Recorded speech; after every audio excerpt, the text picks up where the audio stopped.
Welcome to my channel Nursing Gyan. As we are discussing related to the series of congenital heart disease, today I will discuss related to the third defect, that is patent ductus arteriosus.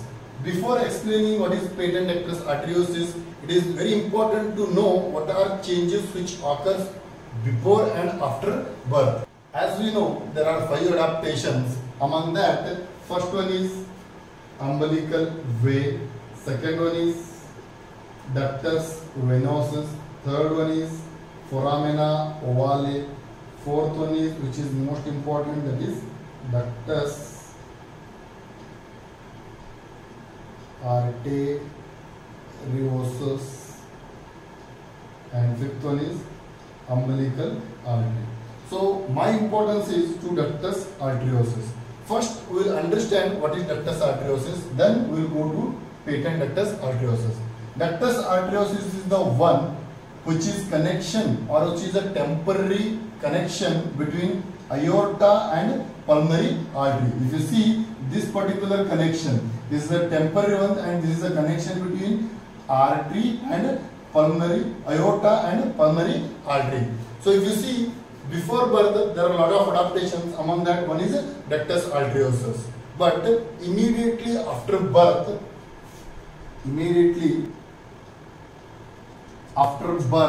there are 3 main mechanisms which occurs. First one is the placenta is detached from the baby. If you see, before birth the supply to the baby is because of placenta. Second thing is the lungs are supplied with oxygen now instead of fluid. Instead of fluid, the lungs are supplied or replaced with air. Then third one is there is adequate or increased oxygenation in lungs. Okay, once these 3 mechanisms occurs, there is 4th mechanism, that is prostaglandin. Prostaglandin is a one which maintains the patency of this ductus arteriosus before birth and which is secreted by this placenta. But once the placenta is detached, automatically the level of prostaglandin decreases. Because of this particular 2 mechanism, there is closure of ductus arteriosus immediately after birth. But in some abnormal cases, even though there is a decrease in prostaglandin, but there is no closure of this ductus arteriosus. Means that even after 1 week of birth, if the ductus arteriosus remain open or remain patent, that is called as patent ductus arteriosus. One more thing I would like to mention here. As you know all, rubella is one of the cause for this patent ductus arteriosus, because many of the mothers who do not vaccinated themselves, usually their babies used to get this patent ductus arteriosus. The factor is unknown, but recently if you have seen in India, MR vaccination was widely used, and even our Program Institute of Medical Sciences has conducted a rally on MR vaccine. So this is why rubella is one of the cause for patent ductus arteriosus, which should be treated as early as possible. Before understanding hemodynamics, there are 1 mechanism or there are 1 or 2 mechanisms that we should know related to the structure, or we should know related to the heart. The first mechanism is that before birth, if you see, there is increased resistance at the right side. But after birth, there is increased resistance at left side. Before birth it is at the right side and after birth it is at the left side. The second mechanism is one.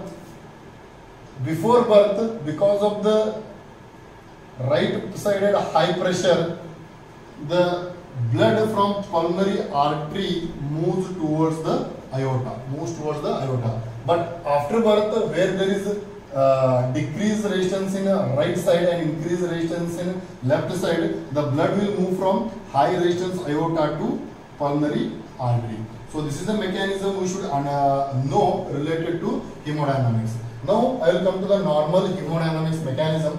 First, as you know, the blood from superior vena cava and inferior vena cava come to the right atrium. From right atrium, blood will move to right ventricle. From right ventricle through pulmonary opening, it will go to right and left pulmonary artery respectively. From that, it will go to the lung. From lungs, the blood will purify, and through this pulmonary veins, the blood will come to the left atrium. From left atrium, blood will go to the left ventricle. From left ventricle through aortic opening, it will go to the aorta. It will go to the aorta. But because of increased pressure in the aorta, the blood will move, the oxygenated blood will move through this particular defect from aorta to the pulmonary artery. See that you can see here, from aorta the blood will move to the pulmonary artery. This is because the aortic pressure is higher compared to the pulmonary artery. Once the blood will go to the pulmonary artery, again the blood will move towards the extra blood will move towards the lungs. So that will come under again increased pulmonary blood flow. Means at the end of this particular hemodynamics, the pulmonary artery has its own blood plus the blood shunted by the aorta. So which increase the pressures within the lung, and there will be increased pressure within the lungs. So this will come under increased pulmonary blood flow condition. Now we will see the flow chart of hemodynamics. Through superior vena cava plus inferior vena cava, blood will go to the right atrium. From right atrium, blood will go to the right ventricle. From right ventricle through pulmonary opening, it will go to the right pulmonary artery plus left pulmonary artery. Through that, it will go to the right plus left lungs. Okay, once the lung purify the blood from pulmonary opening, blood will go to left atrium. From left atrium, it will go to the left ventricle. From left ventricle through aortic opening, usually the normal mechanism is one, where the blood should go to the ascending aorta, then to descending aorta. But what happens after ascending aorta? Once it goes to the ascending aorta, because of like increase in pressure, some amount of the blood will go to the pulmonary artery. Here pulmonary artery has its own pressure plus the pressure created by aortic opening also, or aorta also. So because of that, pulmonary artery has its own blood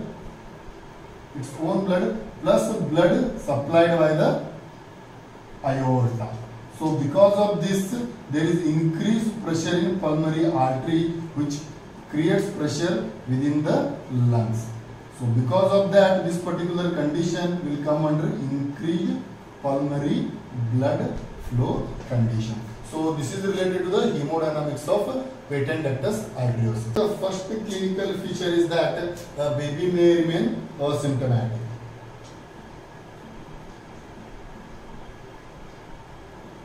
In some cases, the ductus arteriosus, it may close after 1 month also. So till that, baby may remain asymptomatic because there is adequate blood supply which is required by the infant. Second one is wide pulse pressure. Wide pulse pressure is one of the cardinal sign of patent ductus arteriosus. Next is wide pulse pressure. As I have written here, that is this is systolic blood pressure and this is diastolic blood pressure. We will see through graph how this wide pulse pressure is present as a clinical feature in patent ductus arteriosus. So if you see, if this is y-axis and this is x-axis, y-axis will take it as pressure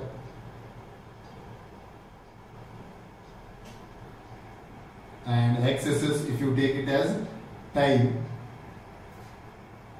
When you see this is a normal curve for blood pressure.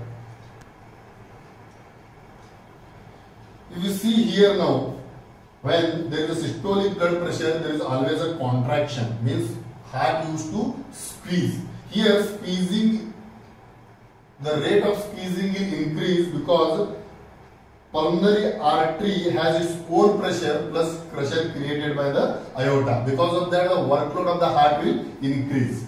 So there is increase in systolic pressure. Next, if you see diastolic pressure, as you know, lung will receive blood from one is pulmonary artery and pressure created by the aorta. So refilling time also increases. Because of that, there is increase in diastolic pressure. If you compare this with the normal pressure, previously the blood pressure was only, the pulse pressure was only this much. If you see here, in particularly ductus arteriosus, the pulse pressure widens. The pulse pressure usually it get widens. So this is why wide pulse pressure is one of the cardinal signs in patent ductus arteriosus. Third one is chronic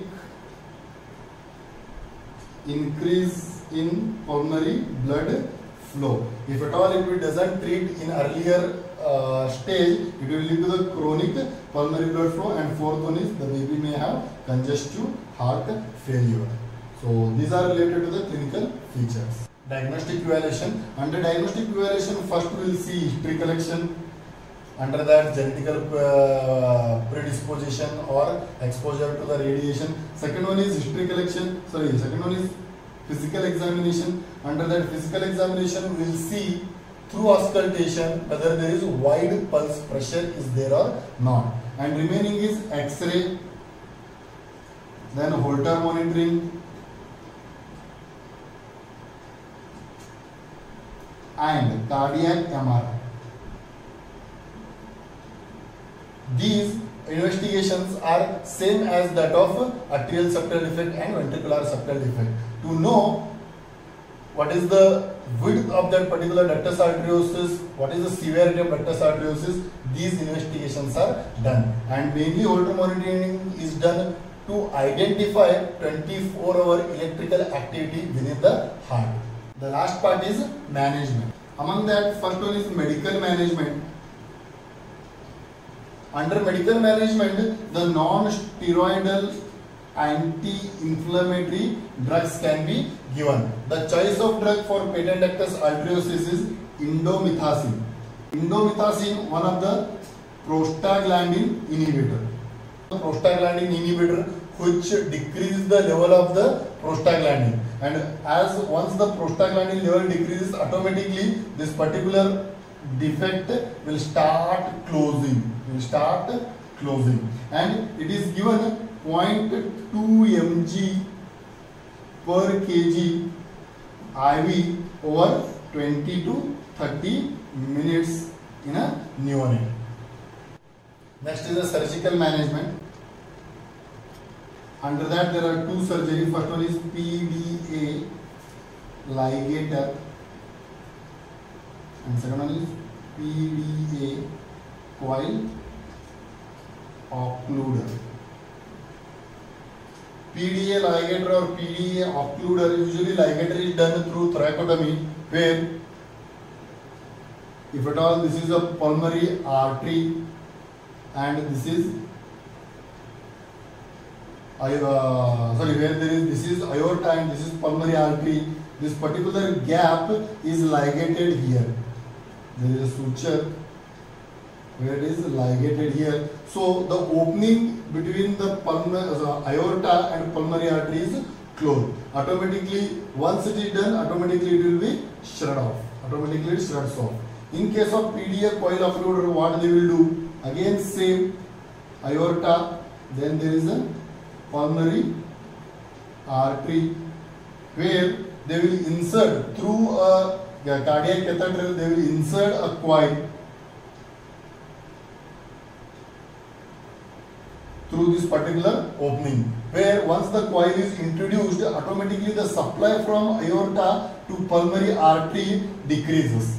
So because of that, automatically this ductus arteriosus automatically shuts off. So these are the two surgical management which are done in patent ductus arteriosus.